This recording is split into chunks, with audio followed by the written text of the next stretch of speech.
Hola, muy buenas, soy Armando Carrera, profesor de energía solar térmica de tu curso. En la presentación de hoy vamos a hablar sobre el colector solar y los diferentes tipos que existen de colectores, ¿de acuerdo? Como siempre, antes de comenzar la presentación vamos a marcarnos dos objetivos. Vamos a definir qué es un colector solar y vamos a analizar los diferentes tipos de colectores que existen, ¿de acuerdo? Empezaremos diciendo que un colector solar es un dispositivo encargado de captar la radiación solar y convertir su energía en energía calorífica. ¿De acuerdo? El principio de funcionamiento de cualquier cuerpo expuesto al sol, pues es que recibe un flujo energético E con el que se va a ir calentando. ¿Qué ocurre? Que a la vez que va ganando calor, va teniendo unas pérdidas térmicas, ¿de acuerdo? Por radiación, convección y conducción, las cuales van a ir creciendo en función vaya creciendo la temperatura del cuerpo. Por lo tanto, pondremos el cuerpo a la radiación solar y en un instante las pérdidas térmicas EP serán iguales a las ganancias debido al flujo que incide, ¿de acuerdo? Llegando a producirse que toda la energía que llega se convierte en energía de pérdidas. Es decir, ponemos el cuerpo al sol, va cogiendo temperatura, va teniendo pérdidas, hasta que llegará el momento que ya no aceptará más calor y toda la energía que le llegue será energía de pérdidas. ¿De acuerdo? Una vez que estamos en ese punto, si logramos sacar una parte del calor producido en el cuerpo de forma continua para aprovecharlo como energía utilizable, cambiaremos las condiciones del equilibrio energético.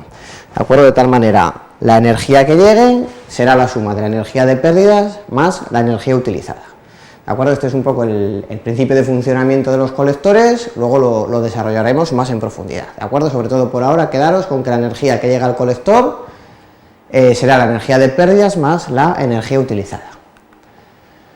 ¿De acuerdo? Vamos a buscar siempre trabajar a temperaturas, a diferencia de temperatura entre la temperatura ambiente y la de utilización sean mínimas, ¿de acuerdo? Esto es debido a que si tenemos dos cuerpos en un ambiente, uno está muy caliente y otro está más frío, pues el cuerpo caliente va a ceder siempre calor al frío, ¿de acuerdo?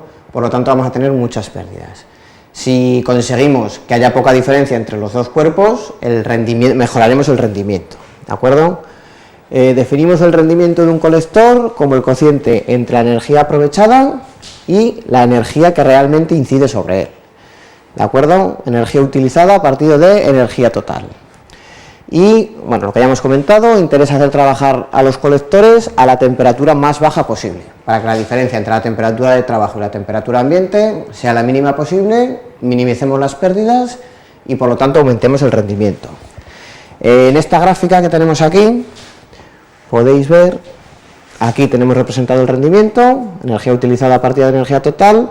Esto sería un rendimiento del 90, del 80, del 70%, y aquí la diferencia de temperatura, ¿de acuerdo? Podemos ver que cuanto menor es la diferencia de temperatura, mayor será el rendimiento del colector, ¿de acuerdo? Si la diferencia de temperatura es mayor, pues el rendimiento veremos cómo va bajando poco a poco.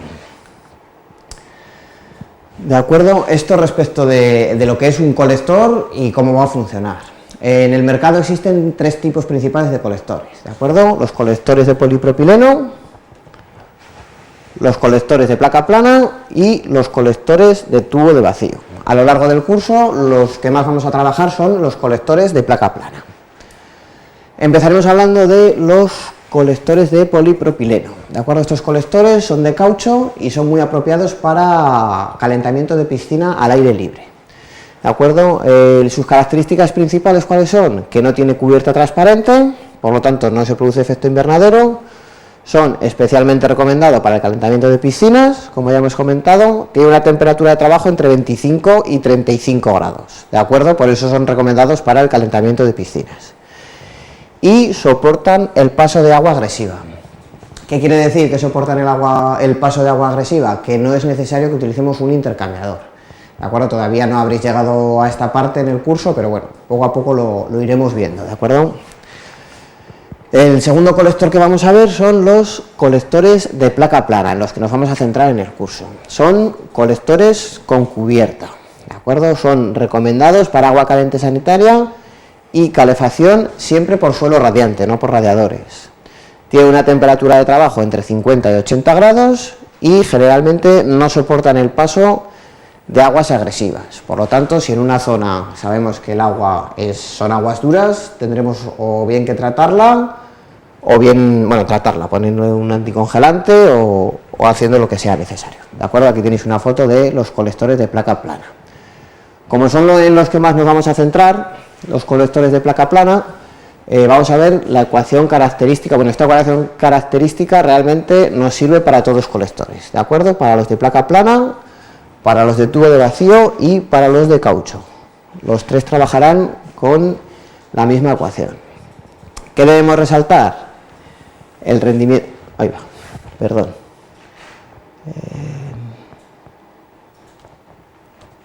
Debemos resaltar el rendimiento máximo y el coeficiente de pérdidas, ¿de acuerdo? ¿El rendimiento máximo qué será? El rendimiento máximo es el máximo rendimiento que puede alcanzar teóricamente el colector, ¿de acuerdo? Y el coeficiente de pérdidas, que normalmente está representado por K, en ocasiones también lo representan con A. La unidad de medida de este coeficiente de pérdida son vatios partido por metro cuadrado por grado Kelvin, y indica la pendiente con la que disminuye el rendimiento a medida que aumenta la temperatura.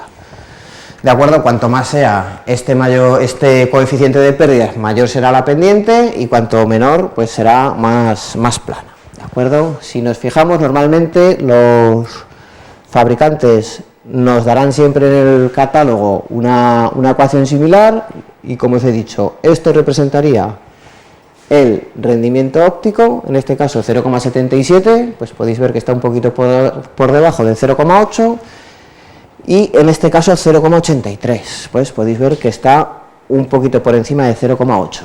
Y luego tenemos el coeficiente de pérdidas, en un caso 0,51 y en otro caso 0,88, ¿de acuerdo? Por lo tanto, el que es 0,51 tiene una pendiente menos pronunciada que el que tiene 0,88. Si os dais cuenta, el de 0,88 acaba por debajo de 0,2 y el de 0,51 acaba por encima, ligeramente por encima de 0,2. ¿De acuerdo? Esto respecto de las ecuaciones de rendimiento de los colectores. ¿De acuerdo? Ya os digo, los tres van a trabajar con la misma ecuación, pero lo que variarán son el rendimiento óptico y los coeficientes de pérdidas de cada colector. Por último, vamos a hablar de los colectores de tubo de vacío, que los trataremos más en profundidad en temas más avanzados, pero bueno, vamos a hacer una pequeña introducción, ¿de acuerdo? Suelen trabajar a temperaturas de trabajo entre 75 y 100 grados, son especialmente recomendados para calefacción, también para agua caliente sanitaria, donde las condiciones son menos favorables, tienen menos pérdidas que los de placa plana, tienen un rendimiento superior, y son más frágiles que los anteriores, ¿de acuerdo?